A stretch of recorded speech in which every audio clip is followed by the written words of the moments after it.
Hey guys, welcome back to a new video. I'm Stephanie West. I'm a licensed counselor here in the state of Michigan. I am also the new owner at In Progress Counseling. So hopefully there'll be more information coming about if you're looking for counseling services, how you can connect with me. I've shared in the past kind of my passion projects are identity formation, anxiety reduction, and skill building. And I love working with people going through life transitions, and that typically includes young adults and women going through seasons of distress. So if you're looking for someone, feel free to reach out to me. I'm here in West Michigan. But today I want to talk about something that was pretty interesting over the last couple weeks as I was transitioning out of agency work and going into my own practice. Obviously, I had to say goodbye to a lot of humans that I've walked with, some for 6 sessions, some for 6 months, some for the last 3 or 4 years. And I had one gal in particular, as we were terminating, she said, "Steph, what do I need to know going forward?" And that's such a broad question, right? And so what I wanted to do was I wanted to provide her with a word picture. I don't think I've shared it on here before, but it is possible, like 100 videos ago, possibly I've used this analogy. But even if so, I think it bears repeating. And I said to this gal, I said, here's the thing.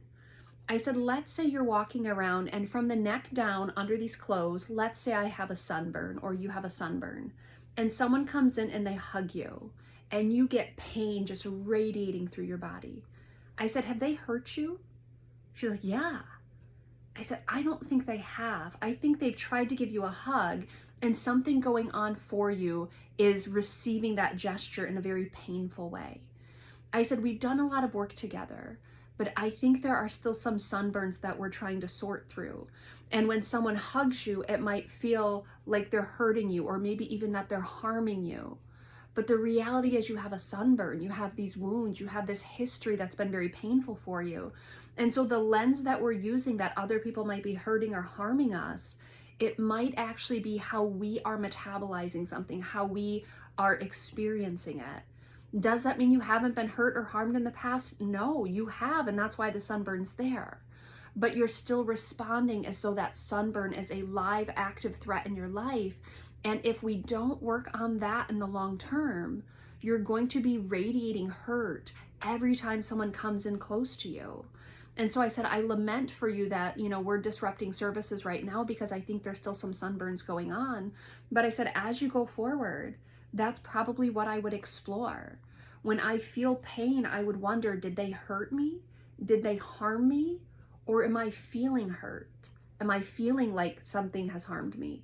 Because the reality is there are historical woundings, there are historical burns that when they get touched on, sometimes we can't delineate, is this the past or is this the present? And so I said to this client, I said, if you want to grow in actual mental wellness, we have to start discerning, is this the past that's radiating through my body as I feel this burn? Or is there an actual threat in the present? And often there's not a threat in the present. Now that's not in her story. That's not what I'm saying, because there are things going on that we were sorting through that were kind of clear and present issues. But in many of our stories, when we radiate that pain, when we recoil because something lands, often it's a historical issue going on. Often something is getting re-triggered or re-traumatized. It's not the actual event in the present that's causing the pain. Now, are we experiencing pain? Yes. Is the person who is leaning in on our direction, are they hurting us or harming us? That's what we have to figure out. And so therapy can be a great place to hold things up against our past and say, is this from there? Or is something new going on here? Do I have skills that I need to actually build? Is that why this feels so scary? Because I'm ill-equipped to deal with this new thing? So it reminds me of feeling helpless in the past? Those are all pieces we get to sort through together. But friends, a lot of us walk around with sunburn and we get so angry and so off kilter when someone comes in for a hug. And they're not intending to hurt us. They're certainly not intending to harm us, but something historically has happened. And so the lens we use might not always be accurate. So I want to gift you that visual analogy today. Do you have a sunburn? And if so, what do we want to do to treat it?